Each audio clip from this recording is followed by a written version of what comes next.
रोज एक नई कहानी देखने के लिए चैनल को सब्सक्राइब करें और बेल आइकन दबाना ना भूलें।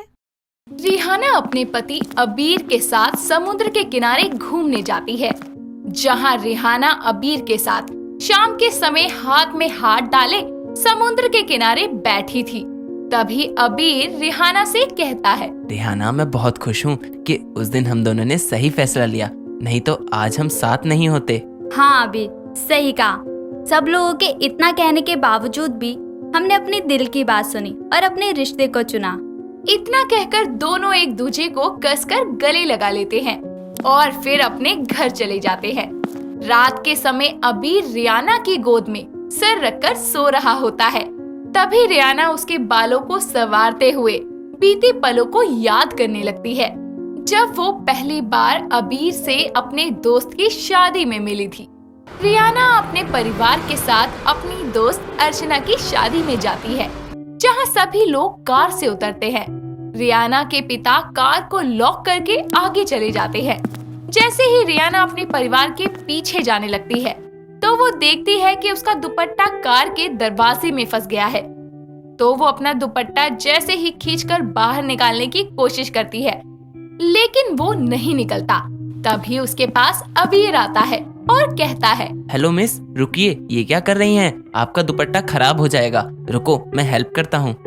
अबीर रियाना के थोड़े करीब आता है और उसके बालों में लगा हुआ हेयर पिन निकालता है, जिसकी मदद से वो कार का दरवाजा खोल देता है और रियाना का दुपट्टा निकालकर उसे देता है और कहता है, अब आप आराम से पार्टी एंजॉय कीजिए। Thank you so much. अरे नहीं नहीं, इसकी कोई जरूरत नहीं है। वैसे आप बहुत खूबसूरत लग रही हैं। कहीं ऐसा ना हो कि आज सभी लोग आपको दुल्हन समझ लें। अरे नहीं, ऐसा नहीं है। बुरा ना माने तो हम दोस्त बन सकते हैं। हाँ, क्यों नहीं। Wow, thanks miss. Riyana Shekhawat. अबीर गोइंका, ये नंबर है, जब फ्री हो कॉल कर लेना। इस तरह अबीर और रियाना की दोस्ती हो जाती है और दोनों को पहले ही नजर वाला प्यार हो जाता है। दोनों की बातें और मुलाकातों का सिलसिला शुरू हो जाता है और एक दिन रियाना और अबीर एक दूसरे से प्यार का इजहार कर देते हैं, जिसके बाद दोनों अपने इस रिश्ते के बारे में अपने घर वालों को बताते हैं और दोनों के परिवार वाले आपसी रजामंदी से रिश्ते को पक्का कर देते हैं। और कुछ समय बाद रियाना और अबीर शादी के पवित्र बंधन में बंध जाते हैं।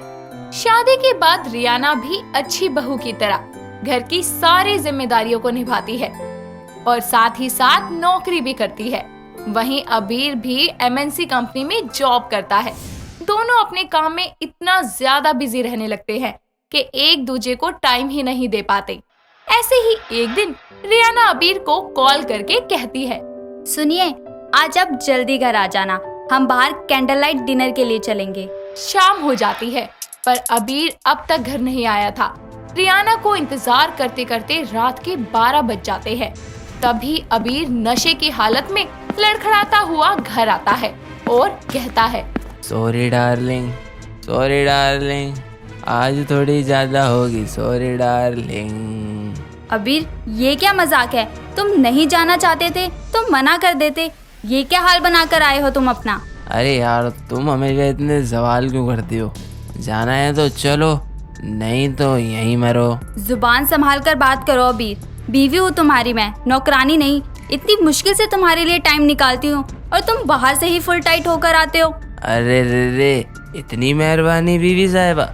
अपने काम में इतना मगन होती हो कि पता भी नहीं होता पति भूखा है या पेट भरा है। महीना महीना तुम मुझसे अच्छे से बात नहीं करती और एक दिन टाइम देकर अच्छाई की मूर्त बन रही हो। हाँ, तुम तो जैसे सारा दिन ही मेरे आगे पीछे घूमते हो, मेरी सेवा करते हो, है ना? हद है यार, एक तो टाइम दो, ऊपर से इनकी बातें भी सुनो। अरे जाओ, नहीं चाहिए तुम्हारा टाइम, अकेले ही खुश हूँ। रियाना वहाँ से चली जाती है और अबीर जैसे ही उसके पीछे जाने लगता है तो वो नशे की हालत में वहीं गिर जाता है और सो जाता है। अगली सुबह जब उसकी आंख खुलती है तो सुबह के 11 बज रहे होते हैं। वो उठकर सोफे पर बैठता है।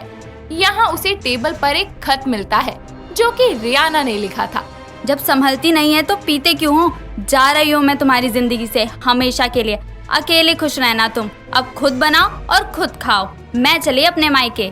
ये सब पढ़कर अबीर का गुस्सा और बढ़ जाता है। जैसे तैसे वो तैयार होकर अपने ऑफिस जाता है तो वहीं रियाना भी अपने मायके पहुंच जाती है और अपनी माँ को सारी बात बताती है। वहीं शाम को अबीर अपने दोस्त को घर बुलाकर पार्टी करता है और तस्वीरें लेकर रियाना को भेजता है। इसी के साथ एक मैसेज भी लिखकर उसे सेंड करता है। ठुकरा के मेरा प्यार मेरा इंतकाम देखेगी, जा रह ले अपने मायके में, अब तू मेरी पार्टी के वीडियो देखेगी। अच्छा हुआ जो तुम खुद चली गई, नहीं तो मैं तुम्हें धक्के देकर खुद निकाल देता इस घर से, मेरी जिंदगी को जहर बनाने वाली औरत। मैसेज पढ़ते ही रियाना का गुस्सा 7वें आसमान पर पहुंच जाता है और वो अपनी माँ को इस बारे में बता देती है, जिस पर उसकी माँ कहती है, अरे मैं तो पहले ही कहती थी वो लड़का तेरे लायक नहीं है, पर नहीं, तुझे तो लव मैरिज का भूत सवार था। अब हो जा खुश, अभी भी वक्त है, तलाक दे दे उसे और अलग हो जा, इसे तेरी कोई फिक्र नहीं है। अपनी माँ की कही हुई बातें सुनकर रियाना कोर्ट में अबीर से डाइवोर्स के लिए केस फाइल करवा देती है और डाइवोर्स पेपर अबीर के घर भेज देती है। जैसे ही अबीर को पेपर मिलते हैं वो रियाना को कॉल करता है और रियाना कहती है, हेलो मेरे पतिदेव, तोहफा मिल गया आपको मेरा, उम्मीद है काफी पसंद आया होगा। ये क्या मजाक है रियाना, डिवोर्स के लिए? जो कुछ भी हो रहा है उसके जिम्मेदार तुम हो। और हाँ, मैं तुमसे पूछ नहीं रही हूँ बल्कि तुम्हें बता रही हूँ कि मैं फैसला ले चुकी हूँ, कल कोर्ट में मिलते हैं। अगले दिन दोनों कोर्ट में जाते हैं जहाँ जज साहब उन्हें कहते हैं, देखिए मैं फिर से कहता हूँ, आप दोनों के पास अब भी मौका है अपने रिश्ते को बचाने का। वही तो मैं कह रहा हूँ माय लॉर्ड कि हम इस झगड़े को बात करके सुलझा सकते हैं। अच्छा, आज तुम्हें बात करना याद आ रहा है? तब कहाँ थे जब मैं सारी रात जाकर तुम्हारा वेट करती थी, कितने दिन भूखी रहती थी क्योंकि तुम कभी टाइम पर घर नहीं आते थे और ना ही साथ बैठकर खाना खाते थे। अपने काम में इतना मगन थे कि मुझे भूल ही गए। जरा खुद से पूछ कर देखो, क्या जो तुम कह रही हो वो सब सच है? क्या बस मैं ही तुम्हें भूला था? तुम मुझे अपना कितना टाइम देती थी ये बताओ। जब तुम्हारा दिल किया तुम पास आ गई, जब दिल किया तब दूर चली गई।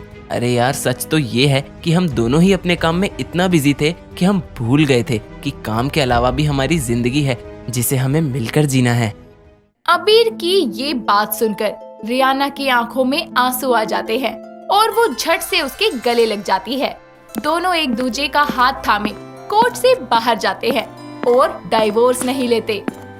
ये सब सोचकर रियाना की आंखों में एक बार फिर आंसू आते हैं और अब वो अबीर के माथे को चूमकर मन ही मन में कहती है, आई लव यू अबीर, मैं तुम्हें खुद से कभी दूर जाने नहीं दूंगी। किसी ने सच कहा है, जो होता है अच्छे के लिए होता है। अगर उस दिन वो डिवोर्स वाली बात ना होती तो शायद मैं कभी समझ ही नहीं पाती कि मैं तुमसे कितना प्यार करती हूँ। किसी गांव में मनोहर नाम का किसान अपनी बीवी हेमलता और बेटी रितिका के साथ रहता था।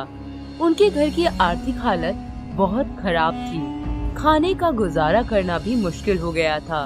ऐसे में मनोहर और हेमलता को अपनी 22 साल की रितिका की शादी की चिंता सताने लगी, पर दहेज की अधिक मांग के चलते कहीं उसका रिश्ता पक्का ही नहीं हो पा रहा था। रिश्तेदार बहन सरोज उनके घर आती है। नमस्कार भाई साहब, कैसे हैं आप? जी बहन जी, मैं बहुत बढ़िया। बैठिए बैठिए, खड़ी क्यों हैं? जी भाई साहब, मैं अपनी रितिका बिटिया के लिए रिश्ता लेकर आई हूँ। ये देखिए लड़के की फोटो। लड़के का नाम गिरीश है, विदेश में रहता है, बहुत बड़ा कारोबारी है। पर क्या? कहिए। इसका बेटा है 7 साल का, जो कि इसकी पहली बीवी का है, पर वो अब इस दुनिया में नहीं रही। अरे ये लड़का तो काफी बड़ा लगत है अपनी रितिका से। का कहा तो तुम हैं? अरे तो क्या हो गया बहन जी, आप अपनी लड़की का सुख देखिए ना। लड़का अमेरिका में रहता है, हमारी बिटिया बहुत खुश रहेगी। मैं तो बस रितिका का भला चाहती हूँ, बाकी आपकी मर्जी। अपनी बेटी के अच्छे भविष्य के ख्याल से रितिका के माता पिता अपनी बेटी की शादी बड़ी उम्र के गिरीश से करवा देते हैं। शादी के बाद वो अमेरिका चली जाती है। कुछ दिन तो सब ठीक चलता है, पर गिरीश उसे ज्यादा वक्त नहीं देता था।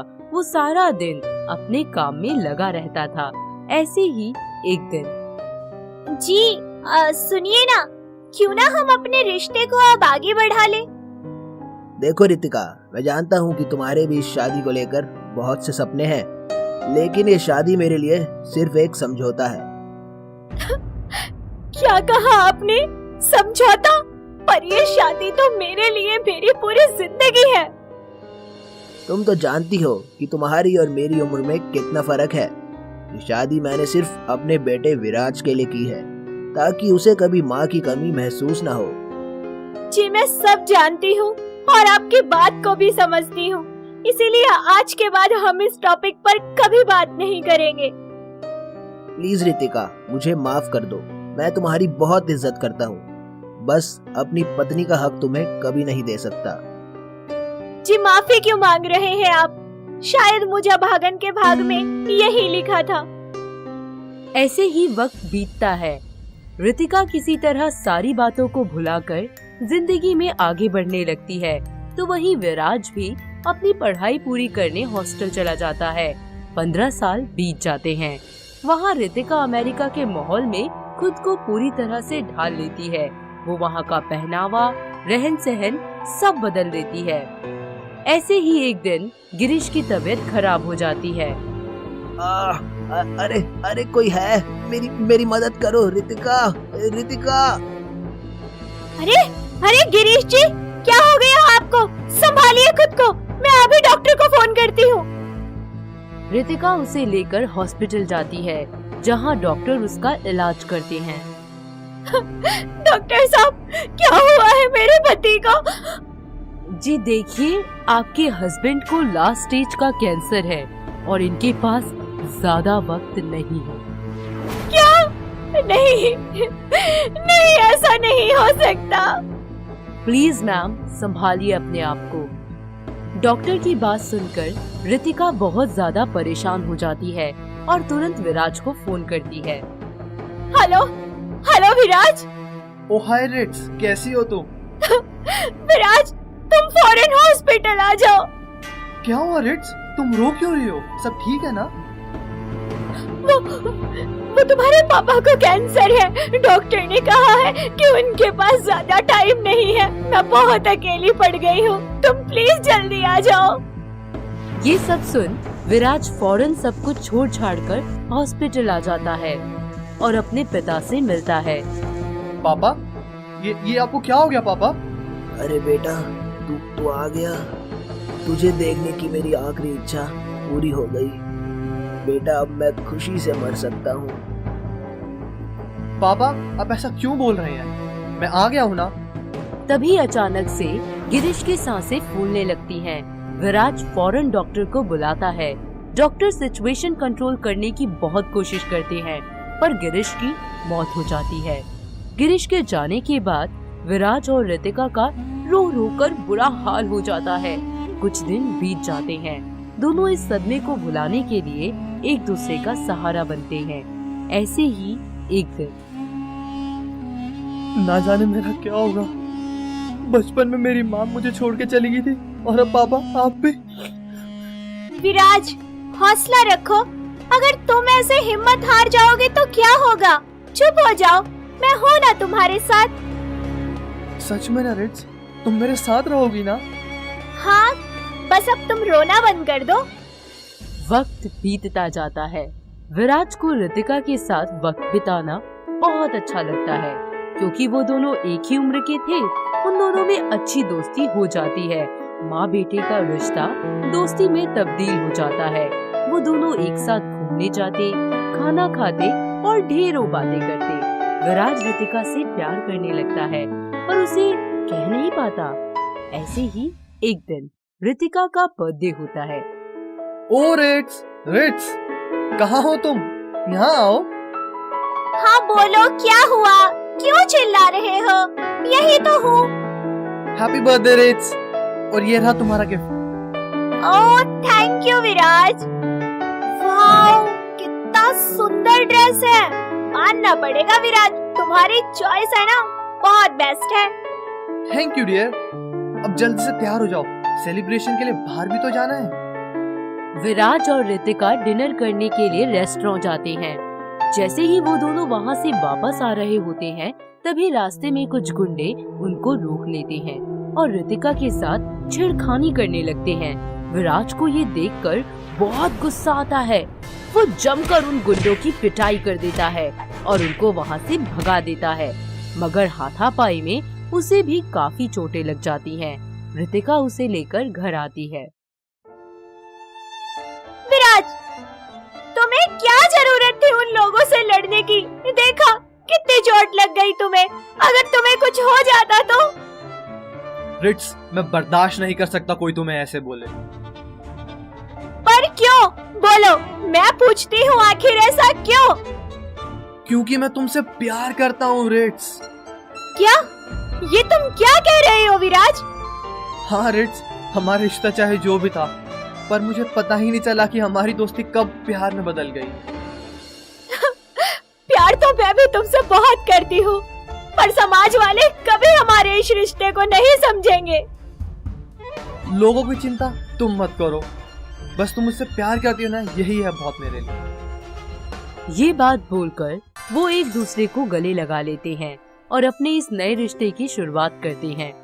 धीरे धीरे आसपास के सभी लोगों को उनके लिव इन रिलेशनशिप के बारे में पता चल जाता है और सब लोग तरह तरह की बातें करने लगते हैं। अरे देखो देखो लोग, देखो इन दोनों को तो जरा भी शर्म नहीं आती। आइयो, दूसरे देश में आके रिश्तों की मर्यादा ही भूल गए। अरे इन लोगों ने तो अपने देश का नाम पूरा मिट्टी में मिला दिया। आए बड़े।